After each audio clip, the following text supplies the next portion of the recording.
Hey guys, you ever have a problem with a surging or hesitating jet ski? It's just not performing the way you want it to? Today we're going to talk about how to clean and rebuild your carburetors properly. And later we're going to show you how to get that idle mixture right when the jet ski's at the ramp, ready to go.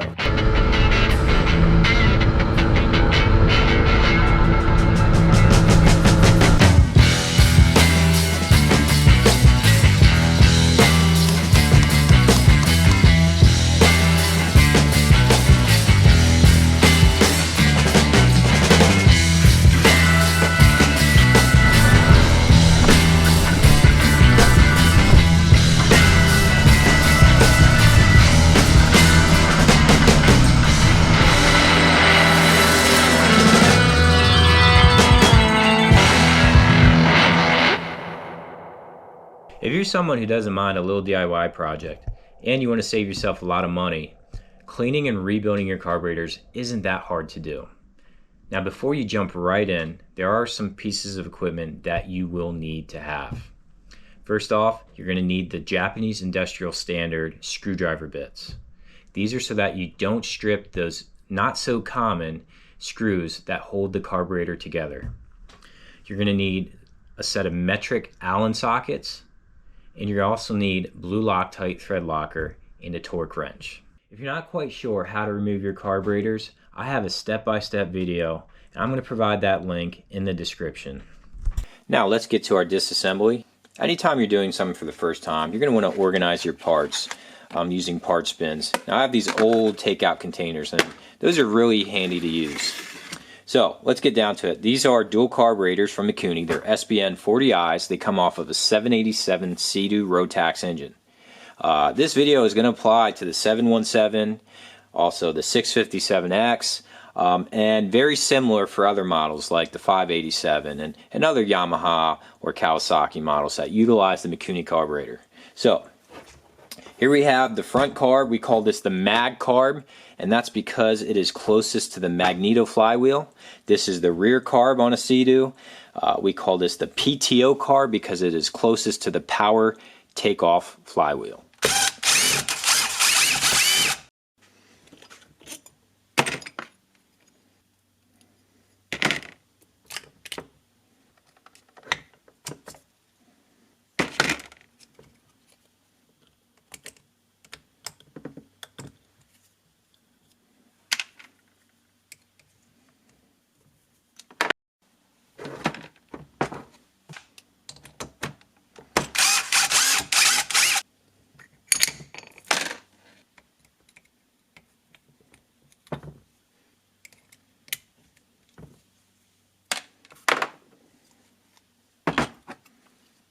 The process of disassembling the mag carb fuel chamber is the exact same as it is on the PTO carb.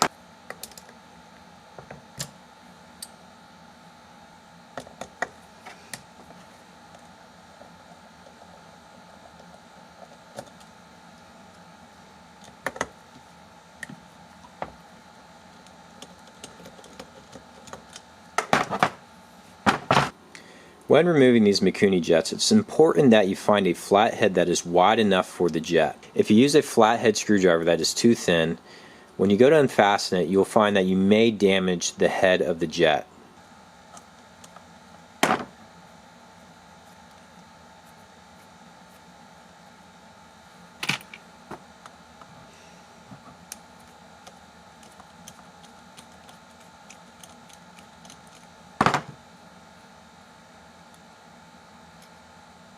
Before we go ahead with cleaning the carb, we always want to check the condition of the throttle valve. The process is very simple. We're going to rotate the carb around so that we're showing the idle mixture screw. We're going to back this screw out so that it is not touching the butterfly anymore. We're now going to take the throttle butterfly and rotate it. We're going to make sure it is shutting completely and is not impeded or stuck. A throttle valve is going to show no daylight around the edges. That means it is in great condition and it is sealing properly against the venturi. A bent throttle valve is always going to cause a rough idle in a dual set of carburetors. You're going to do the same process for the other carb. If we have a bent throttle valve or it's stuck or impeded, we're going to have to remove this. I have a really good video of how to refurbish these carburetors. The carbs are ready to be cleaned. Now, I use this ultrasonic cleaner that does a great job. However, you don't need one. Instead, I suggest getting a hot bucket of water, Dawn dish soap, and a hard nylon brush and working at that varnishing gum. One thing that I don't suggest doing is using a brass or steel brush on the surface of the carb. What that's going to do is create more scratches and just going to make it easier for that carb to gunk up again. One of the most tedious processes of this job is taking the old gasket off this pulse cover. If you find that your gasket looks like this, all right, the one thing you don't want to do, absolutely do not take a wire wheel to this cover. This cover has these raised edges and that's going to help that gasket seal. So, how to get it off? You can do a couple things. You can start picking at it with your fingers. You can do a hot soap bath with this or put it in your ultrasonic cleaner. I suggest even taking a piece of wood and scraping it off. Or if you have a media blaster, you can sandblast it or soda blast it off and it should work just fine.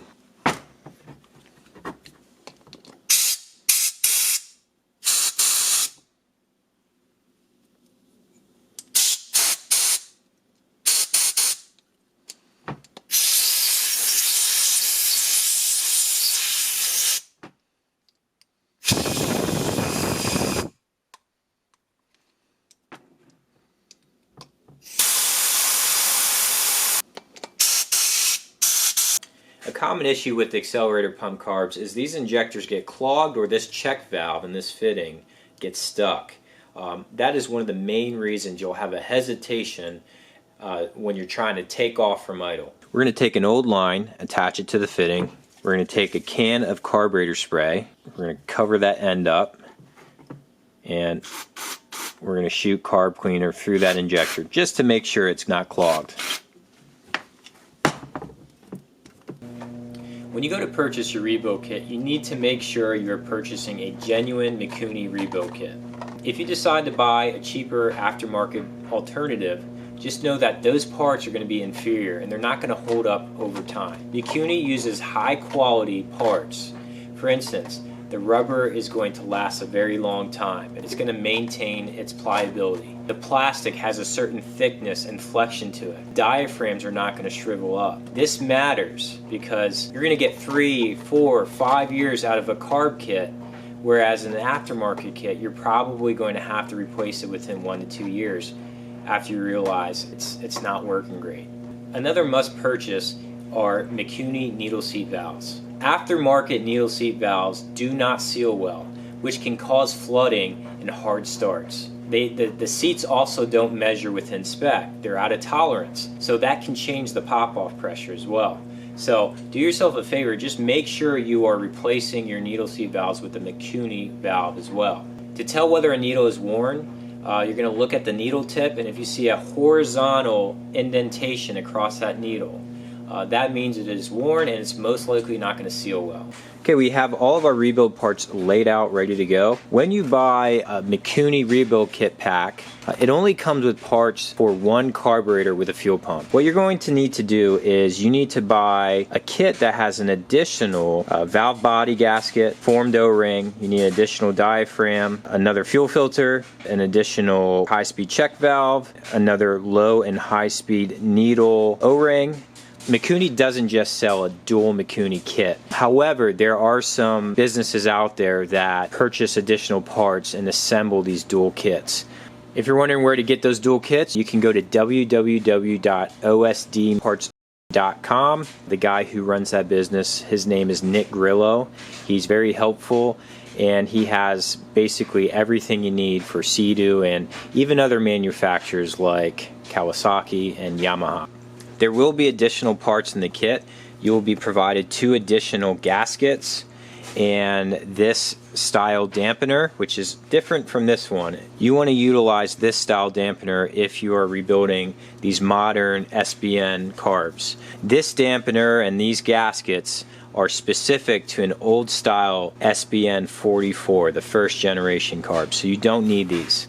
The kit will also come with an additional needle seat valve O-ring, so if you already have a new needle seat valve, you don't need this. And then it will come with a 115 gram silver spring, which is utilized on a lot of Yamahas, and a 65 gram silver spring. Again, those two springs, you're not going to need them on Seadoo applications. Instead, you will need to purchase a separate 80 gram black spring. Now let's go ahead with assembly. I always like to start with the fuel pump side first. We're going to take our formed O-ring gaskets. Now these gaskets should be raised above the casting. If for some reason they're not, you don't want to use them. These gaskets also retain their pliability over time. So, you know, if you have your original one and you're reordering another kit, you may not need to order another one of these if it is in good condition. So as long as you put it in hot water and soap it up a little bit, you can clean it, and if it maintains that pliability. The aftermarket kits, these O-rings seem to shrivel up and they don't fit well in there. So we're going to go O-rings, we're going to go with our fuel filters. Now this is our mag carb and this is our PTO carb. Our PTO carb is finished. We don't need to put any other parts on this carb.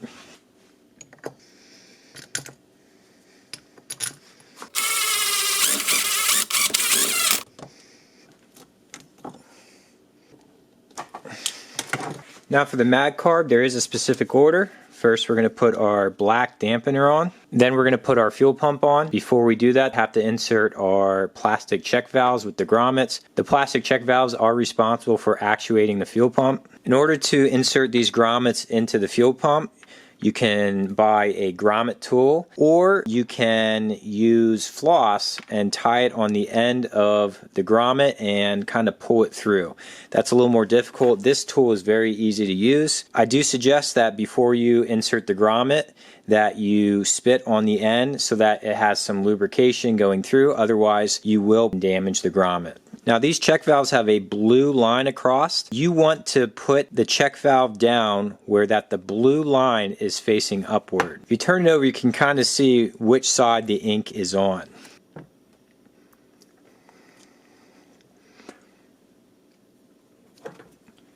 Just going to do gradual pressure, kind of twist and do a slight wiggle, then it should go through. Next we have our fuel pump O-ring. Now we're going to take our pulse cover. We're going to make sure these raised casting edges are in good condition. If they are worn down and flush with the rest of the metal, you're going to want to replace this. So we're going to take our gasket. We need to put this on first, followed by our clear diaphragm. And if you get this backwards, if you put the clear diaphragm on first then the gasket, you will create starvation, and as soon as you go to hit the throttle, you're going to stall out. So you want to make sure that is correct.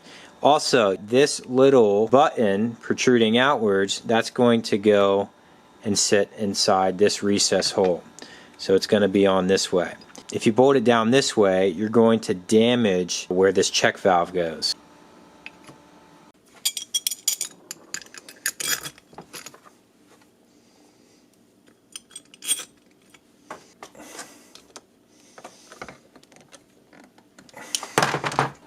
Now we're going to pressure test the pulse cover. We're going to attach a 1/4 inch fuel line. This is a Mikuni pop-off pump. We're going to charge the line to just above 5 psi. We're going to make sure this holds for at least 10 seconds. If you see the needle dropping, that indicates an air leak. Now you can spray soapy water on the cover here to see where you're leaking from. One of the main causes for this not maintaining pressure is either the torque down sequence wasn't done correctly and it's not tight enough, or your casting edges in here are diminished and worn away and it's just not sealing well against that gasket.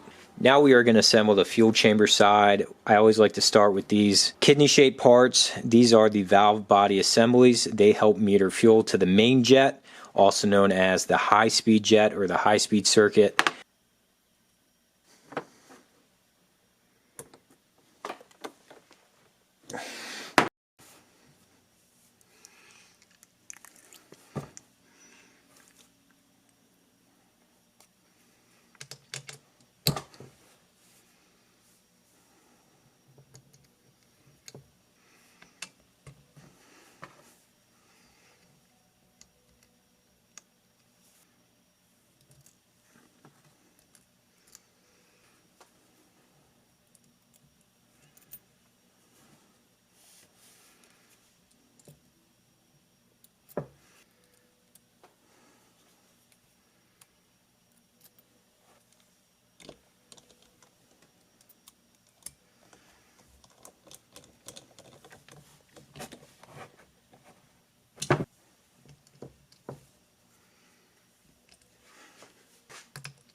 So now we are ready to do our pop-off pressure test. This is a bench test that is going to see how much force it takes to get this needle pushed off against this spring. The reason why we do this test is because we want to know when we have fuel entering the fuel chamber, which is going to provide fuel for metering that high speed circuit, the main jet. Like I said, it's a bench test. So what really is happening is when the engine starts to increase in RPMs, the vacuum also increases. That engine is sucking more air. And when it sucks more air, it takes this diaphragm and it sucks it inward. This diaphragm has a red button on it. When that diaphragm sucks inward, it pushes down on this lever, opening this valve, letting more fuel in at a specific time.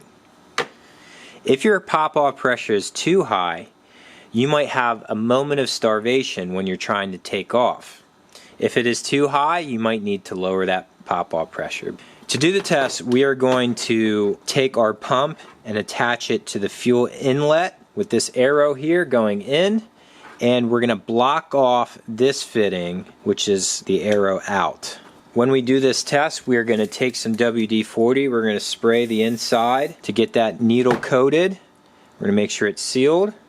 And then we're going to take a cup and we're going to put it over top so that way WD-40 isn't splashing around.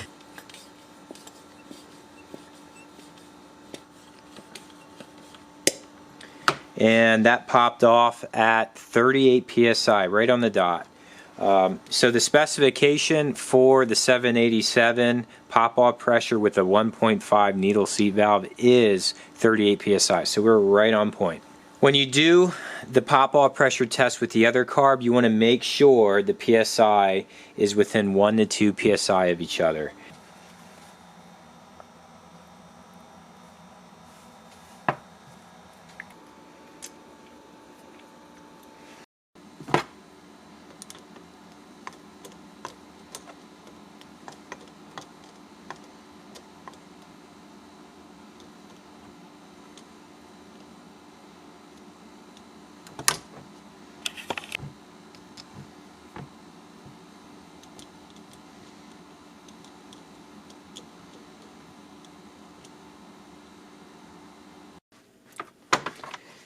Now Mikuni has these black caps and they are meant to go over and cover the high speed adjuster.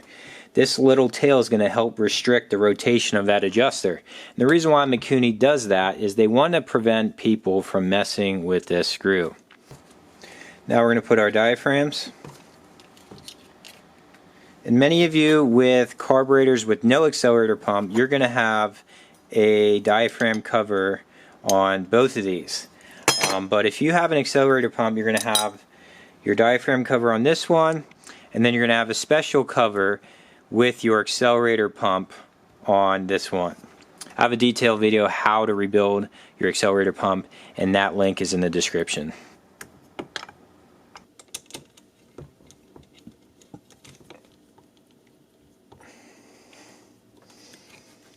Now we're going to go ahead and set our idle mixture. This is really important so that you're not hesitating or stalling as soon as you're trying to take off. If you look at the manual, Seadoo specifies that this screw should be turned in where that the edge is barely touching the butterfly lever. Now that it is barely touching, we are going to take this screw and turn it 2 turns in. This is going to give us a ballpark range of about 3,000 RPMs when the jet ski is idling out of the water on the trailer. When we go to make our final adjustments on the water, we want to make sure our RPMs are right around 1,500. The idle screw is used to open or close the throttle valve, regulating the amount of air coming through the intake. You want to have the highest possible idle speed without causing a hesitation. A good idle mixture will be slightly lean and will create a crisp takeoff. Rich idle mixtures will idle low and load up. They may sputter and stall out. A very lean idle mixture will have high RPMs and cause hesitation or stalling when throttling up.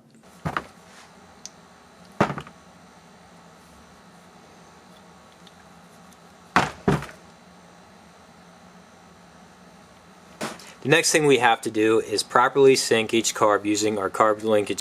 You want to do this process while the carbs are bolted on the intake manifold, but I can show you this process on the bench using our carb adapter plate.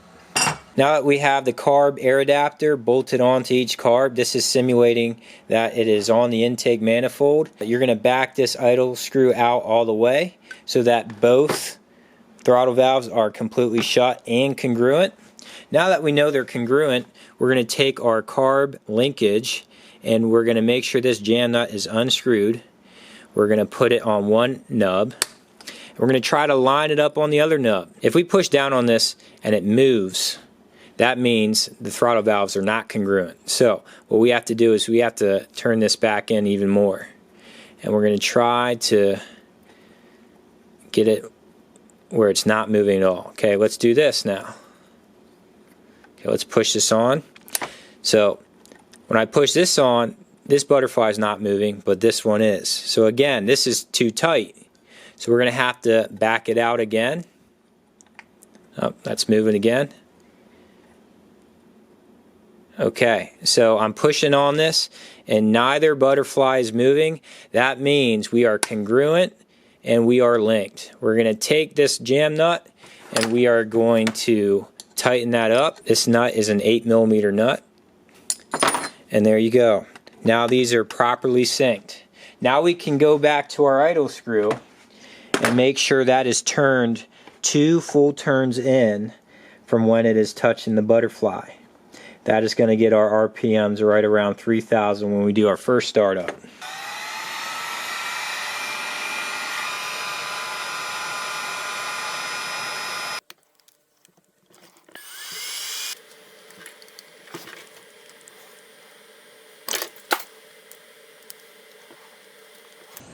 This is a 1996 Seadoo GTX. We just put a brand new engine, the new fresh coat of paint, everything's assembled back together. This is the application we're going to use to demonstrate how to dial in that idle mixture.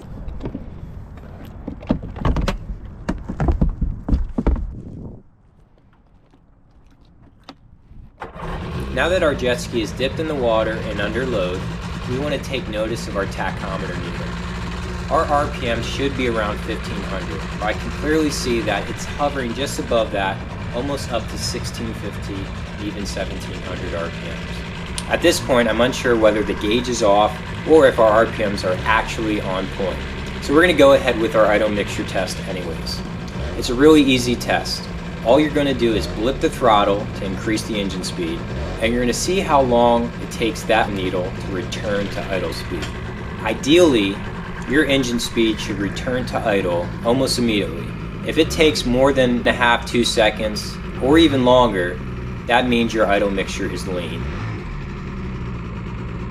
So this tells us that we need to turn out our idle screw. I'm going to turn it about 16 to an 8th turn again to make sure it's right around 1500. I may have to dial it down to 1450 to make sure that idle mixture is correct and that we have a smooth transition off the takeoff.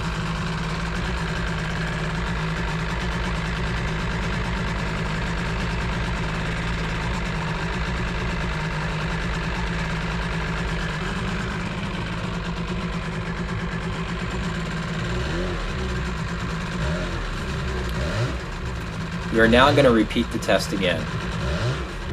It looks like our needle is returning to idle speed almost instantaneously. Now that we know our idle mixture is dialed in, we can now take it for a ride.